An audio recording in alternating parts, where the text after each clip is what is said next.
Retrouvez C'est la Tech bébé avec le Crédit Agricole Alpes-Provence.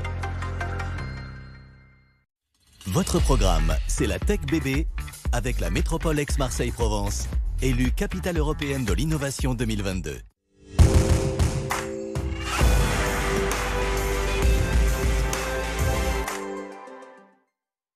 Bonjour à tous et bienvenue dans C'est la Tech bébé. Aujourd'hui, c'est aux données qu'on va s'intéresser ensemble car elles sont partout, figurez-vous, et se pose bien sûr la question de leur traçabilité.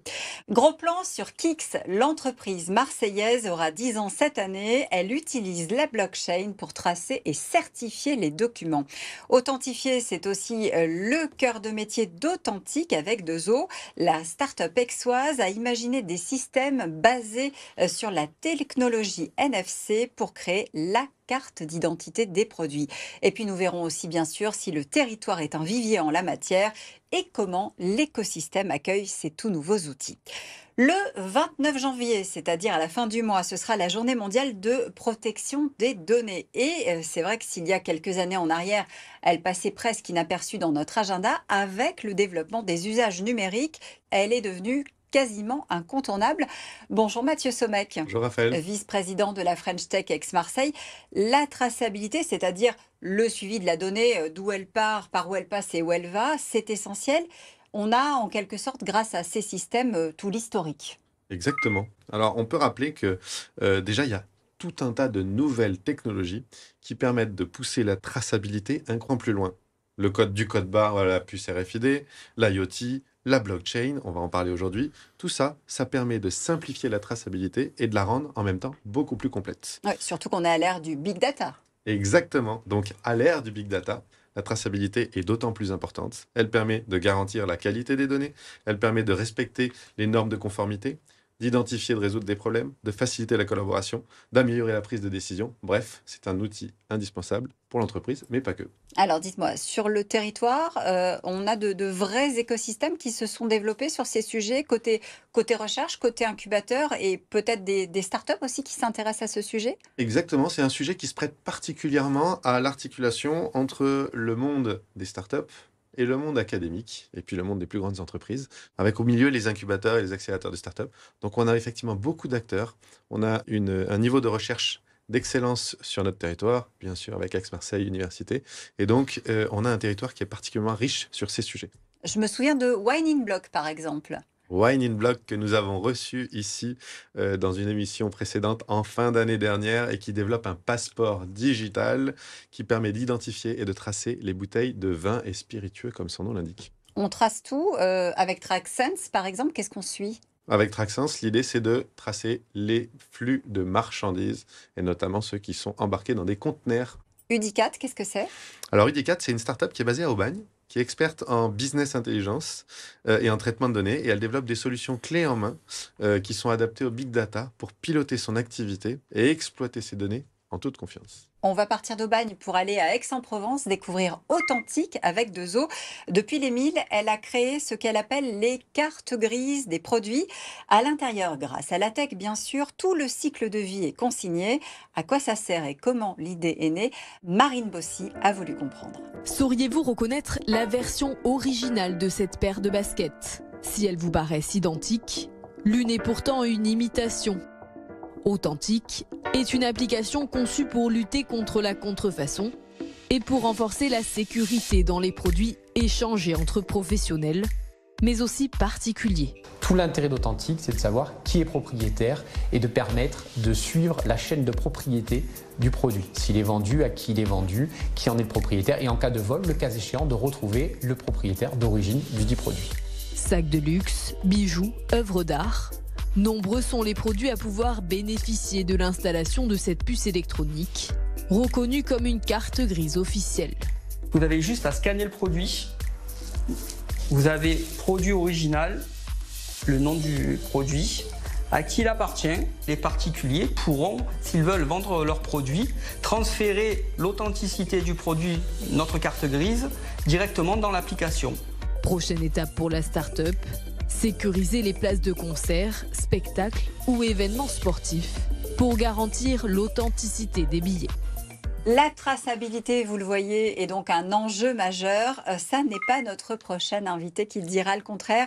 Bonjour Laurent Enoch. Bonjour Raphaël. Merci Bonjour Mathieu. d'être avec nous. On est ravis de vous recevoir. Vous êtes le PDG et fondateur de Kix.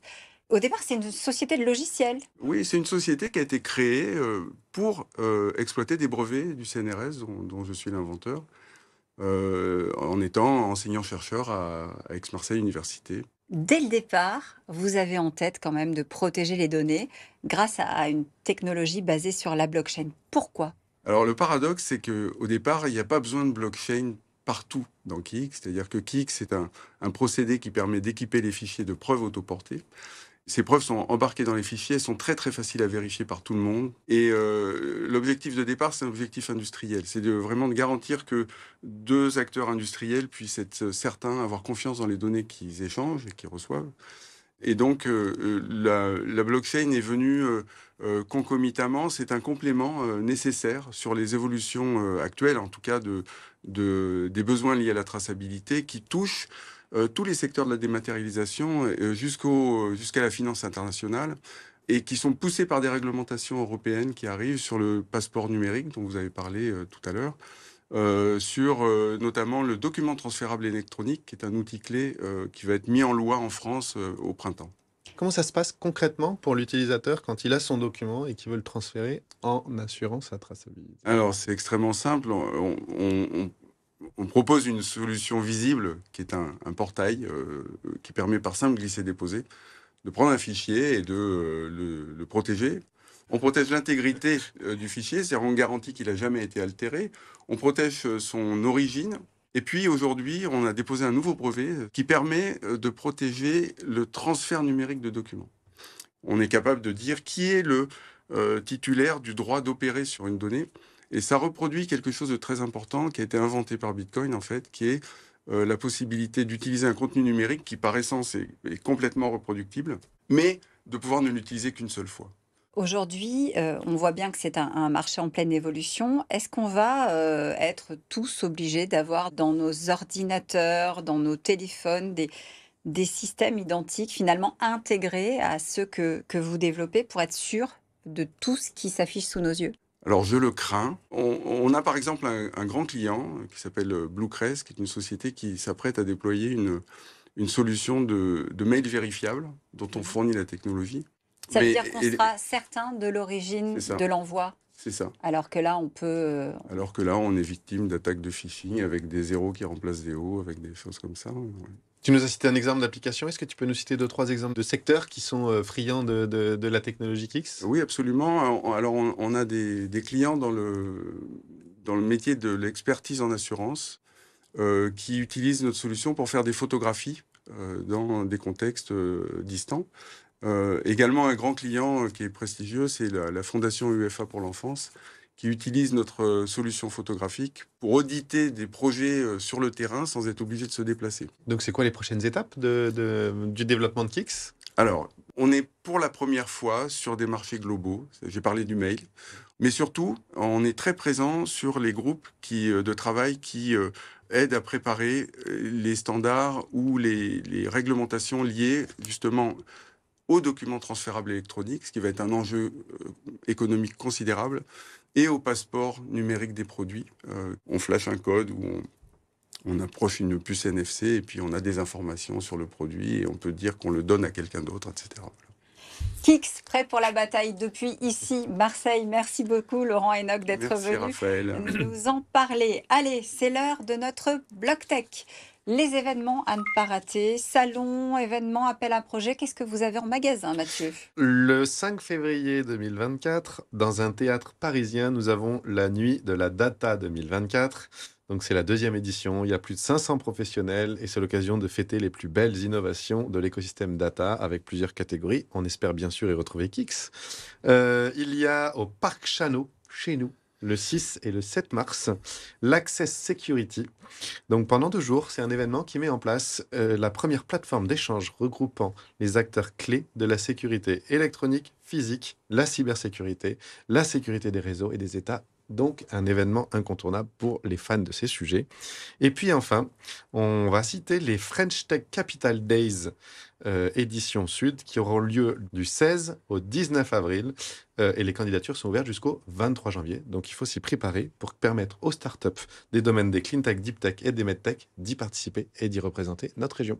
Les startups qui cartonnent, levée de fonds, recrutement, on en a cette semaine? Sirocco, qui a, après avoir levé 3 millions en juin dernier pour réduire l'impact carbone des navires, maintenant elle embarque son système Efficient Ship sur le navire Swipe to Zero de l'armateur Ponant, qui est chez nous.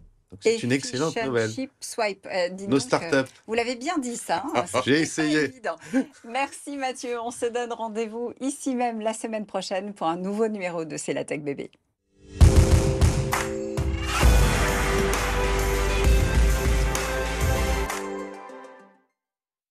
C'était votre programme, c'est la Tech Bébé, avec la métropole Aix-Marseille-Provence, le territoire de la diversité innovante.